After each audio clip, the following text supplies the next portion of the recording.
Deus tem um direcionamento para a gente essa noite. E eu creio que a gente sai daqui para viver tudo que Deus planejou para a nossa vida. Amém? Então curve sua cabeça e nós vamos orar agora. Pai, nós te pedimos perdão pelos nossos pecados. Nós pedimos que o Senhor possa falar poderosamente aos nossos corações, Pai. Que não haja impedimentos para o teu agir nessa noite. E que os nossos corações estejam abertos. Que os ouvidos estejam atentos. E que o sono, a distração, a cabeça aérea bata em retirada em nome de Jesus, Pai. Satanás não tem poder sobre os teus filhos aqui, Pai. Que o teu Santo Espírito possa ministrar os nossos corações, nos convencendo do pecado, da justiça e do juízo. E que no final dessa noite, nós possamos nos lembrar de apenas um nome: Cristo Jesus, o nosso maior amor, Pai. Obrigado por tudo. É a minha oração em nome de Jesus. Amém. Essa semana aconteceu um fato que gerou muita tristeza e revolta em todos os lugares do mundo.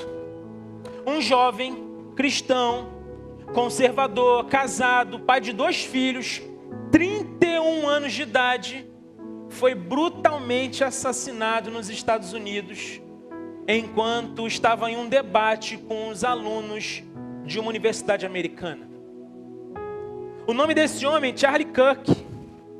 Esse homem foi condenado por extremistas ideológicos, porque eles defendiam que a morte dele era necessária. Sabe por quê? Porque esse homem decidiu ser trevas, ser luz em meio às trevas. Esse homem decidiu ser a resposta do clamor de pessoas que vêm sofrendo por conta das mentiras do diabo. Esse homem decidiu falar a verdade para um povo que está vivendo na mentira. E por conta disso, o que acontece com ele? Qual o preço que ele paga? Ele é condenado à morte. E ele morre. Ele morre. Ele é alvejado por um tiro de fuzil no pescoço. E a cena é a coisa mais horrível que você pode ver na sua vida. Esse homem tinha um futuro lindo pela frente. Esse homem tinha uma história. Esse homem tinha filhos para criar. Esse homem tinha uma mulher para cuidar dela. Mas porque ele decidiu amar Jesus de todo o coração, entregar sua vida como um sacrifício vivo, santo e agradável a Deus, esse homem é condenado à morte. Na quarta-feira, eu estava dormindo e eu acordei. Acordei de manhã assim, sentei na cama e uma voz começou a falar alguma coisa comigo. Sabe o que essa voz falou comigo? Essa voz me fez uma pergunta. E eu fiquei mexido com isso. Eu sentei na cama e essa voz perguntou assim: vem cá. Se você estivesse num tribunal e você estivesse sendo acusado de um crime, e o crime é amar Jesus de todo o coração, você seria condenado por esse crime ou você seria absolvido? Eu fiquei impactado com isso. Eu fiquei impactado. Porque eu pensei, eu falei, será que eu amo Jesus ao ponto de ser condenado por isso? Será que o meu coração queima tanto por Jesus ao ponto de eu ser condenado pelo crime de amá-lo de todo o coração? Será? E aí eu entendi que era um direcionamento de Deus para todos nós que estamos aqui essa noite. E eu quero te fazer essa pergunta hoje. Se você estivesse num tribunal sendo acusado de um crime, e o crime é amar Jesus de todo o coração, você sairia de lá preso, condenado, ou você seria absolvido porque honra Jesus com os lábios, mas de verdade, com todo o coração, é uma farsa? É uma boa pergunta para a gente essa noite. Por isso eu quero te convidar a abrir sua Bíblia em Filipenses, no capítulo 3, nós vamos ler todo o capítulo 3, e eu tenho para hoje esse tema tão importante: condenado ou absolvido? Condenado ou absolvido? Filipenses, capítulo 3, e nós vamos ler todo o capítulo. O texto diz o seguinte: finalmente, meus irmãos, alegrem-se no Senhor. Escrever de novo as mesmas coisas não é cansativo para mim, e é uma segurança para vocês. Cuidado com os cães, cuidado com esses que praticam mal, cuidado com a falsa circuncisão. Pois nós é que somos a circuncisão, nós que adoramos pelo Espírito de Deus, que nos gloriamos em Cristo Jesus e não temos confiança alguma na carne. Embora eu mesmo tivesse razões para ter tal confiança.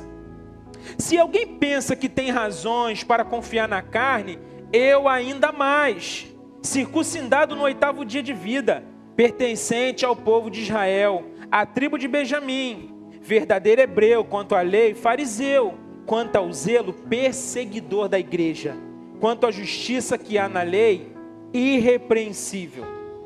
Mas o que para mim era lucro, passei a considerar como perda por causa de Cristo. Mais do que isso, considero tudo como perda, comparado com a suprema grandeza do conhecimento de Cristo Jesus, meu Senhor, por quem perdi todas as coisas. Eu as considero como esterco para ganhar a Cristo e ser encontrado nele, não tendo a minha própria justiça que procede da lei, mas a que vem mediante a fé em Cristo, a justiça que procede de Deus e se baseia na fé. Eu quero conhecer a Cristo e o poder da sua ressurreição e a participação em seus sofrimentos, tornando-me como ele em sua morte, para que de alguma forma alcançar a ressurreição dentre os mortos. Não que eu já tenha obtido tudo isso ou tenha aperfeiçoado, mas prossigo para alcançá-lo, pois para isso também fui alcançado por Cristo Jesus. Irmãos, não penso eu mesmo que já tenho alcançado, mas uma coisa eu faço, esquecendo-me das coisas que ficaram para trás e avançando para as que estão adiante, prossigo para o alvo, a fim de ganhar o prêmio do chamado celestial de Deus em Cristo Jesus. Todos nós que alcançamos a maturidade, devemos ver as coisas dessa forma. E se em algum aspecto vocês pensam de modo diferente, isso também Deus esclarecerá. Tão somente vivamos de acordo com o que já alcançamos. Irmãos, sigam unidos o meu exemplo e observem os que vivem de acordo com o padrão que apresentamos a vocês. Pois, como já disse repetidas vezes, e agora eu repito com lágrimas, há muitos que vivem como inimigos da cruz de Cristo. O destino deles é a perdição, o seu Deus é o estômago, e eles têm orgulho do que é vergonhoso. Só pensam nas coisas terrenas. A nossa cidadania, porém, está nos céus, de onde esperamos ansiosamente o Salvador, o Senhor Jesus Cristo, pelo poder que o capacita a colocar todas as coisas debaixo do seu domínio. Ele transformará os nossos corpos humilhados, tornando-os semelhantes ao seu corpo glorioso. Amém. Que texto! Que texto! Filipenses capítulo 3. Qual é o contexto aqui? O apóstolo Paulo está no ano 60 depois de Cristo. E o apóstolo Paulo, ele está preso em Roma. Da prisão, ele toma uma decisão: escrever uma carta ao povo de Filipos, que era uma colônia romana lá na Macedônia. E qual era o conteúdo da carta? O apóstolo Paulo, ele toma a decisão de escrever essa carta porque muitos dos que estavam na igreja dos filipenses, eles eram gentios. Quem eram os gentios? Aqueles que não eram judeus. Então, essa igreja dos filipenses, a maioria delas, as pessoas eram gentios. Então o apóstolo Paulo, ele escreve essa carta, ele toma essa decisão de escrever essa carta. Por quê? Porque aqueles que eram judeus, um grupo judaizantes, eles ficavam falando um monte de bobeira com relação à salvação. Eles ficavam falando que para a pessoa ser salva, ela precisava obedecer ferrenhamente à lei e ela precisava da circuncisão. Então, o apóstolo Paulo, ele escreve essa carta para dizer que aquele que quer ser salvo precisa encontrar a Cristo e crer em Cristo Jesus. Porque Cristo é o único caminho que nos leva à salvação. Por mais que você seja uma pessoa boa, por mais que você seja uma pessoa antenada à ação social, por mais que você seja uma pessoa que para no trânsito para as pessoas passarem, por mais que você seja alguém que se preocupa com seus vizinhos, isso tudo é muito importante. Mas eu preciso te dizer algo essa noite, você não será salvo por isso. Você vai ser salvo quando reconhecer Jesus como o único e suficiente Salvador da sua vida. Só existe essa possibilidade para a gente, porque por obras a gente não consegue, por melhor que somos, mesmo sabendo que a gente não tem nada de bom, mesmo sabendo. Então o apóstolo Paulo, ele está dando esse alerta para os filipenses, dizendo, olha, comecem a abandonar essas coisas, hein? Não fiquem vidrados nessas coisas não, porque só Jesus pode salvar, só Jesus salva. E o apóstolo Paulo fala, cuidado com os cães. Cuidado com esses homens que ficam colocando um monte de coisa, dizendo que vocês só vão ser salvos se estiverem dentro dessas coisas, ou se fizerem essas coisas. Queridos, o apóstolo Paulo, ele começa então a enumerar, a falar tudo que ele fez. Ele fala, olha, eu sou da tribo de Benjamim, eu sou judeu da tribo de Benjamim, fui circuncidado no 8º dia, eu era fariseu, eu era perseguidor da igreja quanto ao zelo. Ele vai falando tudo o que ele era, porque antes para ele isso eram títulos maravilhosos. Ele fala, esses caras aí que são judeus, eles estão falando um monte de bobagem, mas se você olhar para o meu currículo, eu era muito melhor do que eles. Mas sabe o que aconteceu com a minha vida depois que eu conheci a Cristo? Todos esses títulos viraram esterco. Nada disso vale, porque a minha vida agora é viver para Cristo Jesus.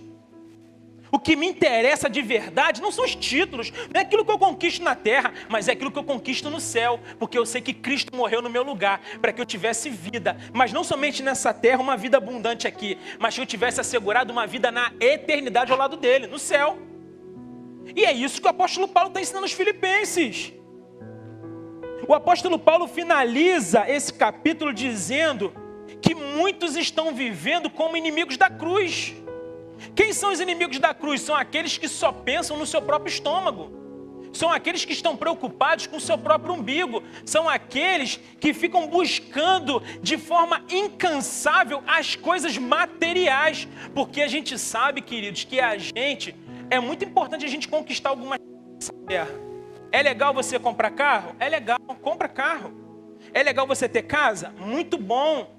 É legal você conseguir um terreninho, você construir uma casa para um parente, você guardar um dinheiro para os filhos, é muito legal isso. Mas o apóstolo Paulo está dizendo que a gente não pode ficar vivendo só por bens materiais, porque esses são os inimigos da cruz. Por quê? Quando a gente conhece a Cristo, tudo perde o valor para a gente. Porque a coisa mais importante é o que para a gente? Cristo. Cristo. E é isso que o apóstolo Paulo está falando. Sabe, gente, eu quando olho para a vida do apóstolo Paulo, eu tenho convicção de que se ele fosse para um julgamento e o crime fosse amar a Cristo de coração, ele seria condenado com folga.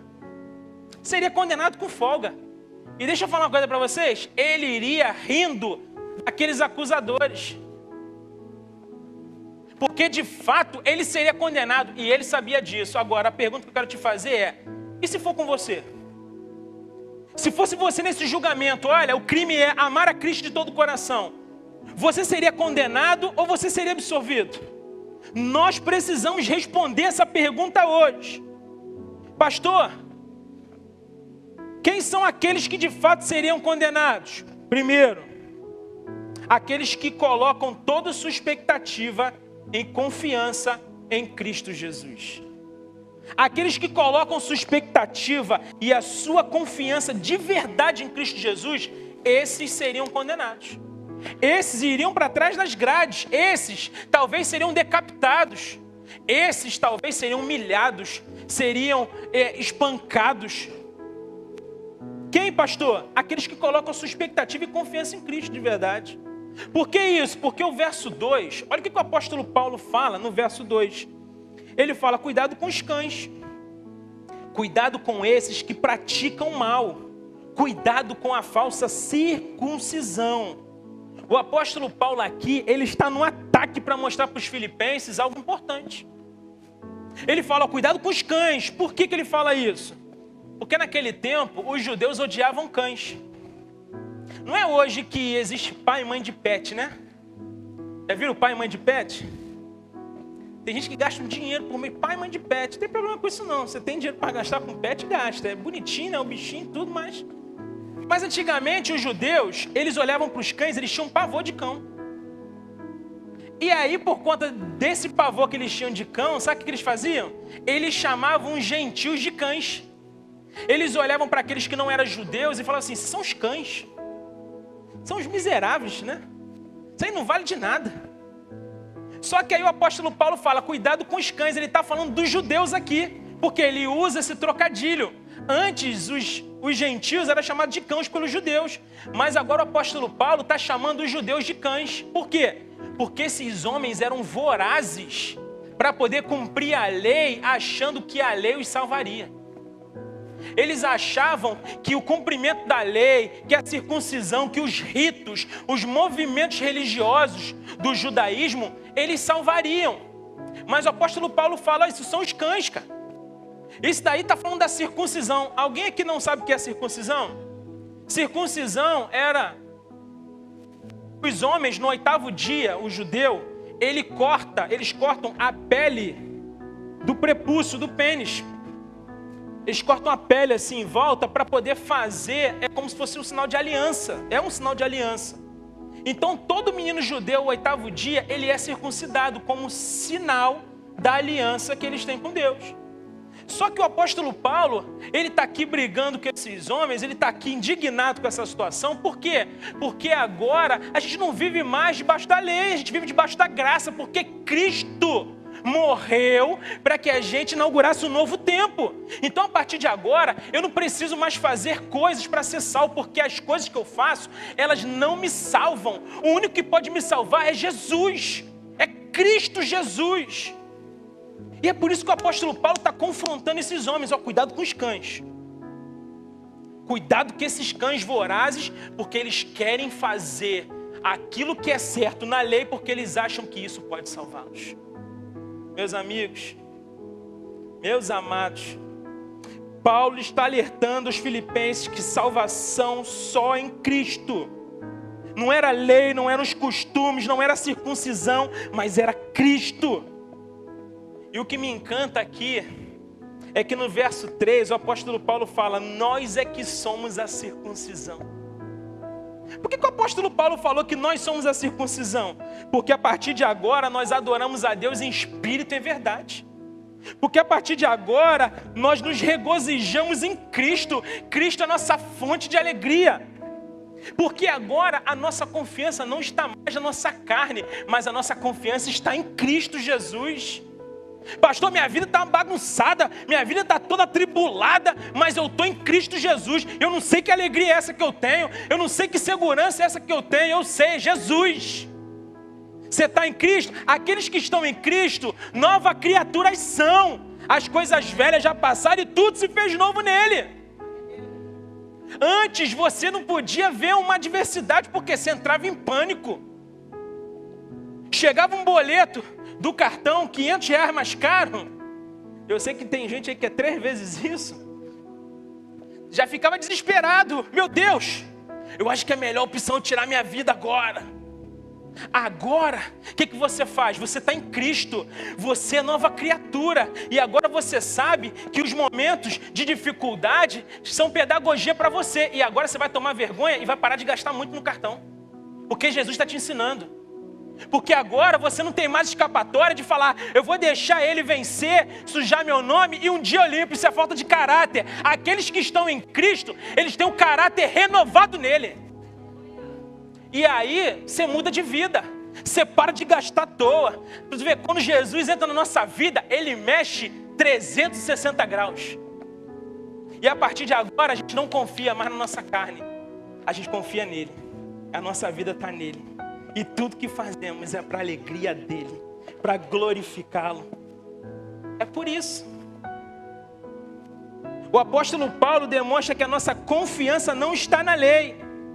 Nossa confiança não está nos costumes, não está na tradição, mas ela está em Cristo Jesus. Não é o que fazemos, mas é o que Deus fez.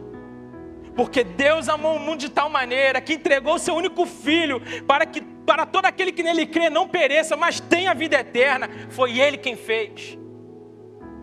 Às vezes, tem gente que fala assim: pastor, ser cristão é muito difícil.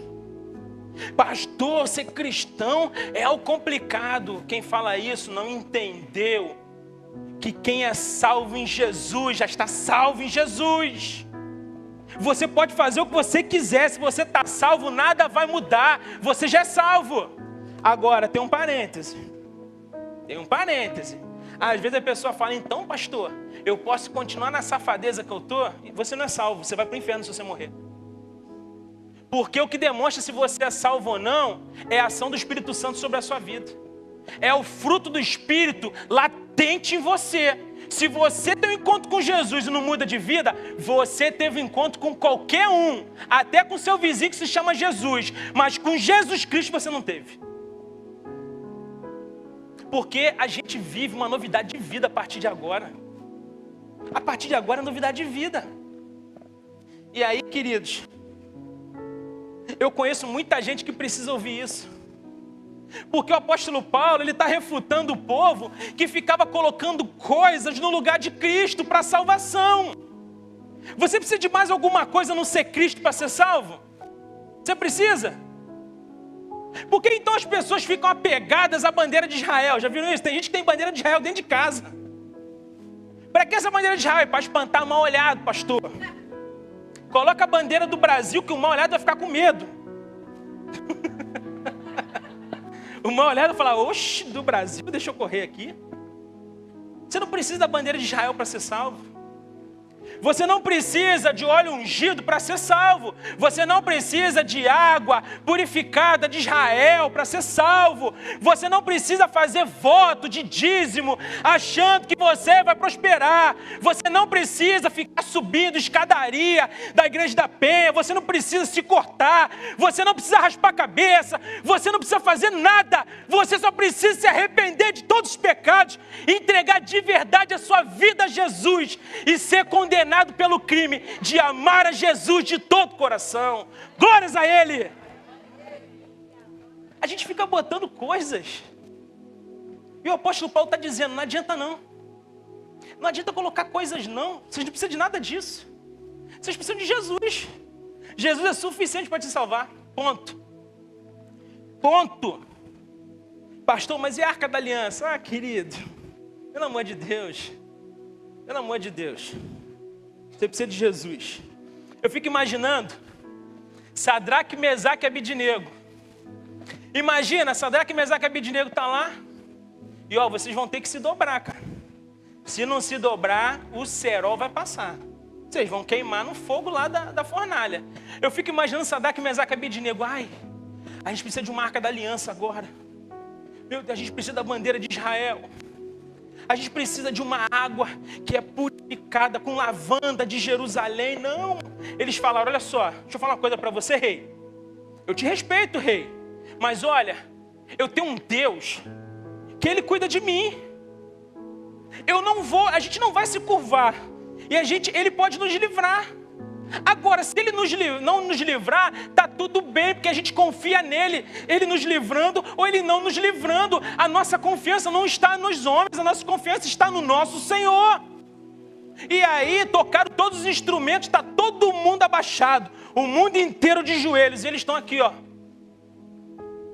Eu fico imaginando o silêncio sepulcral que deve ter sido aquele momento. Sadraque, Mesaque e Abidnego durinho aqui, já suando frio. Sabe o que acontece? A gente lê muito essas histórias, mas de verdade essas histórias não estão impactando a gente. Porque a gente sabe que Deus pode fazer, mas muitas vezes a gente confia no nosso braço e deixa de confiar no verdadeiro Deus. Tem muita gente que seria absolvido pelo crime de amar Jesus, porque confia mais no seu jeitinho do que de fato coloca a sua confiança em Deus. Chegou o momento da gente mudar isso. Chegou o momento da gente mudar. Mas em segundo lugar, quem de fato seria condenado? Os que se preocupam mais em buscar a Cristo do que as coisas dessa vida. Você quer ser condenado por amar a Cristo Jesus? Você precisa buscar mais a Cristo do que as coisas desse mundo. Por que isso, pastor? Versos 7 e 8. Versos 7 e 8 vão dizer pra gente: mas o que para mim era lucro, passei a considerar como perda, por causa de Cristo. Mais do que isso, eu considero tudo como perda, comparado com a suprema grandeza do conhecimento de Cristo Jesus, meu Senhor, por cuja causa perdi todas as coisas. Eu as considero como esterco para poder ganhar a Cristo. É interessante que o apóstolo Paulo, alguns versículos antes, ele estava compartilhando dos seus títulos. Ele era um homem zeloso à lei, cara. Ele perseguiu os cristãos, não é porque ele cismou com os cristãos, não. É porque ele era zeloso à lei. Então aqueles que não cumpriam a lei, passava dificuldade na mão dele. Ele botava para quebrar. Ele era um homem zeloso com a lei. Era um homem, cara, que estava fazendo tudo aquilo que ele aprendeu de todo o coração. Só que ele pega esses títulos agora e ele faz assim, ele amassa e joga fora. Ele fala assim, eu considero tudo perda. Porque agora eu conheci algo que é grandioso demais. Algo que é mais impactante do que qualquer título que eu posso ter. Algo que eu nunca imaginei ter, mas hoje eu tenho. E é por isso que tudo que eu conquistei até aqui vira esterco. Por quê? Porque Cristo é melhor do que tudo isso que eu conquistei. Cristo é melhor. Eu sempre digo que conquistar as coisas nesse mundo não é algo ruim. O problema de muita gente é que as pessoas só pensam nas coisas materiais. A gente está agarrado nesse mundo de um jeito e Deus está gritando para a gente, falando, solta, vocês não sabem o dia de amanhã. Essa semana a Sayonara Paravato, líder da nossa igreja, estava saindo com o carro, na rua dela colocaram aqueles portões automáticos. E as pessoas acham que aquilo aí é uma segurança maravilhosa, né? Aí o que fizeram? Colocaram os portões. Quando ela foi sair, o portão abriu e tinha um casal entrando com um carro bem bonito assim. Os bandidos vieram, entraram atrás, renderam eles. Só que a Sayonara, com as duas crianças no carro, levando as crianças para a escola, ela ficou presa no meio do assalto. E os bandidos vindo com um revólver, aquela coisa toda gritando. E ela falou, gente, pelo amor de Deus, eu preciso sair daqui com os meus filhos. Os bandidos falaram, segura aí, tu já vai sair. Ninguém vai mexer com você não. Você imagina, as crianças dentro do carro chorando, vendo tudo aquilo. Aí eu te pergunto, a gente está acostumado a ver isso o tempo todo na televisão. Se aquele homem que foi roubado tivesse armado, ele mandasse um tiro em algum daqueles bandidos, o bandido revidasse, uma bala daquela não poderia pegar numa criança daquela ou na própria Sayonara? Pastor, que pessimismo, gente, estou falando de realidade. A gente está vendo isso o tempo todo. Só que a gente está vivendo como se a gente fosse viver aqui nessa terra por 450 anos. Não vamos. Não vamos. E a gente está muito preso às coisas desse mundo. Mas aqueles que se preocupam mais em buscar a Cristo, é aqueles que seriam condenados pelo fato de amar a Cristo de verdade. Porque hoje eu fico imaginando se Cristo volta. De verdade, gente. Está arriscado Cristo voltar e falar assim, e aí, voltei, cara. Tem gente que fala assim, pera aí que eu tenho um monte de coisa para resolver aqui, depois a gente conversa. Tem gente que Cristo ia voltar e falar assim, ó, voltei, ia falar assim, oxe, sei nem quem você é, pô. Sei nem quem você é, tá batendo mão por quê? A gente precisa estar ligado, porque Jesus pode voltar a qualquer momento. A nossa vida não pertence a essa terra. Nós vivemos nessa terra, mas somos cidadãos do céu. O nosso passaporte já está carimbado para a eternidade. Vivamos então nesse mundo como seres celestiais. Pastor, então tem que viver feito um anjo, não é isso. Mas você não está preso aqui. Você não está preso. Você está vivendo sua vida, você está indo para a praia, você está indo para o Maracanã, muito bom. Você está comendo um camarãozinho de vez em quando, comendo uma canjiquinha, fazendo um negócio diferente. Isso é bom demais. Façam isso. Aproveitem a vida. A vida é maravilhosa. Agora, se você ficar agarrado nessa vida, você está perdendo tempo. Você está estocando vento. Você está estocando vento. Porque depois de um encontro com Cristo, tudo perde sentido para a gente. Tudo perde. Tudo perde sentido. Eu tinha tantos sonhos quando era criança. Essa semana eu fui na escola da minha filha e ela escreveu os sonhos dela lá, 10 sonhos que ela pediu para Jesus. Eu fiquei lembrando de mim.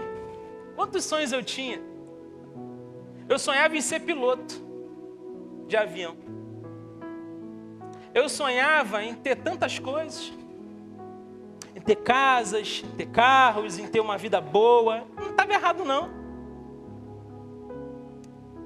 Mas um dia eu estava muito bêbado. Me levaram numa igreja. E eu ouvi um pastor pregando a palavra. Sem bobeira, sem misticismo. Ele leu o texto. Eu fui tão mexido com esse texto, que a partir daquele momento, tudo que eu já tinha conquistado e tudo que eu tinha vontade de conquistar, perdeu o sentido.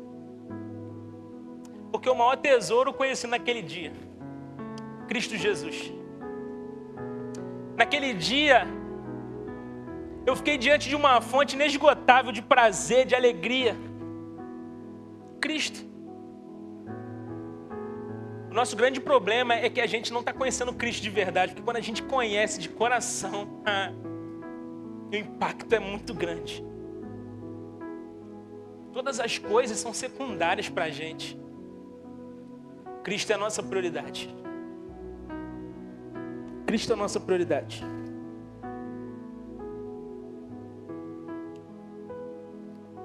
Às vezes eu vejo as pessoas reclamando assim: pastor, quando eu estava no mundo, eu estava bem financeiramente. Quando eu estava no mundo, pastor, eu estava bombando, estava, avançando como ninguém. Que imaturidade. Existe uma coisa que é o antes e depois de Cristo. Até o calendário sinaliza isso pra gente. Existe uma vida antes de Cristo. E existe uma vida depois de Cristo. Saiba você que tudo que você conquista antes de Cristo, você pode correr o risco de perder. Porque Ele sabe o que é genuíno na sua vida. Ele sabe o que é importante para você.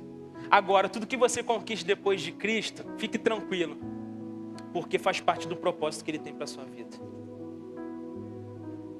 Por isso o apóstolo Paulo fala: tudo perda. Eu considero tudo como esterco, não vale de nada. Porque o bem maior eu conquistei, é conhecer a supremacia de Cristo. É conhecer a Cristo de todo o meu coração. É amar a Cristo com todo o meu ser. Mas para finalizar, quem de fato seria condenado? Os que em Cristo possuem a visão de um futuro extraordinário. Você quer ser condenado por amor a Cristo? Aqueles que estão em Cristo de verdade possuem a visão de um futuro extraordinário. Pastor, como assim? Eu estou com câncer terminal. Não, seu futuro é extraordinário. Você está em Cristo? Você vai ter um futuro extraordinário. Pastor, eu estou com uma doença autoimune, pastor, eu não sei como é que vai ser a minha vida daqui a 3 a 5 anos. Você está em Cristo, você vai viver um futuro extraordinário. Como assim, pastor? Os médicos disseram que em 3 anos eu vou morrer. Glórias a Jesus, a sua passagem está comprada para a eternidade. Tem um lado bom nisso. Aqueles que estão em Cristo de verdade podem passar pelas piores situações da vida, mas Cristo está ao seu lado a todo tempo. Creia nisso. Agora, Ele pode te curar? Pode. Ele tem poder para isso? Tem. E a gente pede a Ele a cura, a gente pede a Ele a transformação, a gente pede para Ele um novo tempo, a gente pede. Se Ele der, Ele é Deus. Se Ele não der, continua sendo Deus. E a gente confia nele. O apóstolo Paulo fala, não que eu tenha alcançado. Porque o apóstolo Paulo, ele reconhecia as suas imperfeições, ele sabia da necessidade de um crescimento. Às vezes você ouve uma palavra dessa e fala assim, pastor, eu não tenho condições de viver no evangelho, é muita coisa para mim, é uma responsabilidade muito grande, ninguém aqui está apto, está todo mundo lutando para conquistar isso que Cristo quer. O apóstolo Paulo, o maior apóstolo da história, falou, não que eu tenha alcançado, ou seja, eu estou lutando. Ele chegou a falar um dia, olha, o bem que eu quero fazer, esse eu não consigo fazer. Agora o mal que eu não quero fazer, esse acabo fazendo. Porque existe uma guerra infindável entre a carne e o espírito. E ele está dizendo isso para a gente. Então, você precisa olhar para si. É um miserável pecador? Todos nós somos. Mas nós sabemos que Cristo está nos moldando, nos lapidando. E vai chegar o dia que os nossos corpos humilhados serão corpos gloriosos como o de Cristo Jesus. O apóstolo Paulo falou isso. Por que ele está dizendo isso? Porque vai chegar o dia em que o pecado vai ser erradicado da nossa vida. Agora, enquanto não é erradicado, eu vou me arrependendo, eu vou batalhando contra ele, eu vou vivendo um dia de cada vez, eu luto aqui, eu luto ali, eu corro aqui, eu corro ali, eu faço de tudo para agradar Cristo. Eu vou agradar ele o tempo todo? Não vou, mas eu vou lutar com todas as minhas forças para isso. Nós vamos batalhar. Caiu, levanta.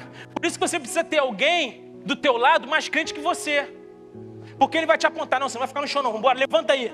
Ah, mas eu caí, levanta, vamos embora, a vida continua, vamos lá, se arrependeu? Continua. Ah, pastor, mas eu fiz um negócio errado aqui, tá bom, se arrependeu? Se arrepende agora, ajoelha aí, miserável. Ora, pede perdão ao Senhor, vamos embora, tem muita gente para a gente ganhar para Jesus, vamos embora. A gente precisa entender isso hoje. Nós precisamos ter uma expectativa positiva, extraordinária do futuro, porque se a gente está em Cristo de verdade, se prepare, porque Ele tem algo maravilhoso para nós. Eu creio nisso. Eu creio nisso.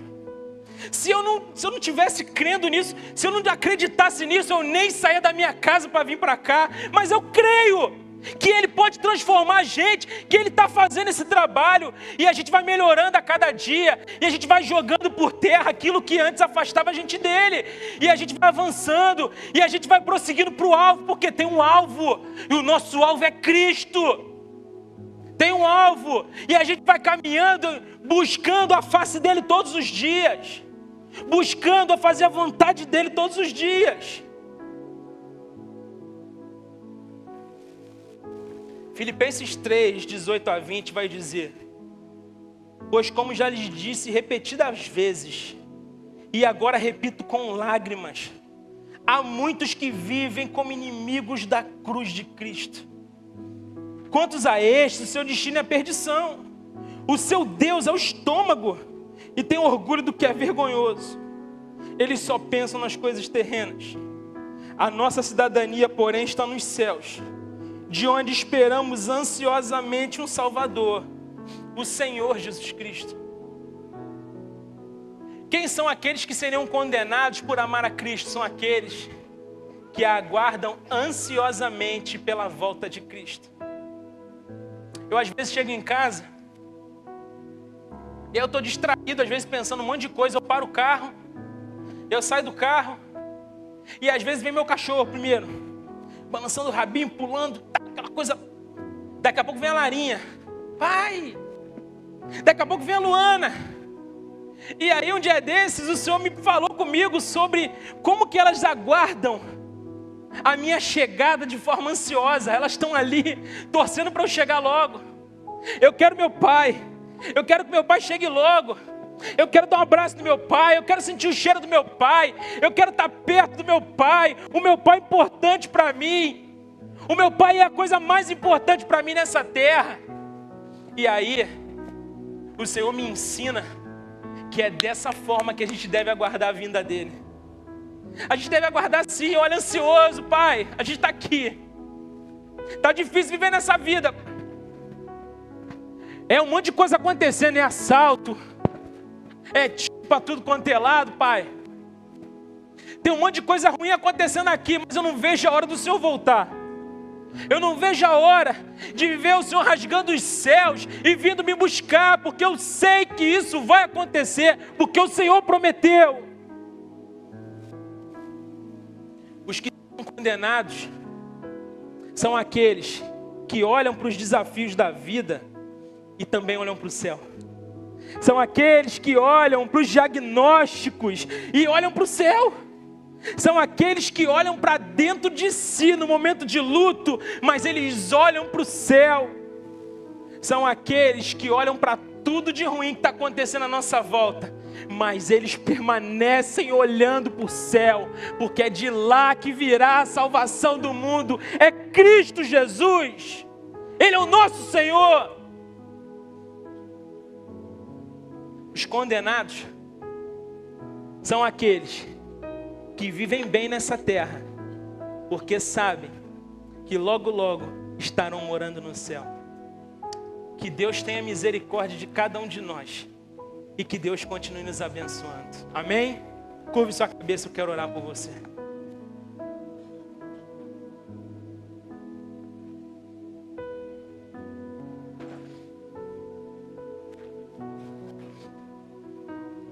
Pastor, cheguei aqui essa noite e eu tomei uma decisão na minha vida. Eu tomei a decisão de viver uma nova etapa na minha história, de realmente fazer com que o sacrifício de Cristo seja valorizado por mim. E hoje eu tomei a decisão de me arrepender dos meus pecados e sair daqui para viver uma nova história em Jesus. Se você hoje tomou essa decisão de viver um novo tempo, uma nova história em Jesus, e você decide não sair daqui o mesmo, eu quero que você repita uma oração comigo no seu coração. Não precisa repetir em voz alta, repita assim comigo: Senhor, hoje eu te entrego a minha vida. Faz de mim uma nova criatura a partir de hoje e muda a minha história. Eu tomo a decisão hoje de viver uma nova história contigo, Pai. Eu me arrependo dos meus pecados e te peço que o Senhor possa escrever o meu nome no livro da vida, porque eu quero ser salvo e eu reconheço que a salvação é só no Senhor. Eu quero sair daqui diferente da forma que entrei. E eu oro em nome de Jesus. Amém.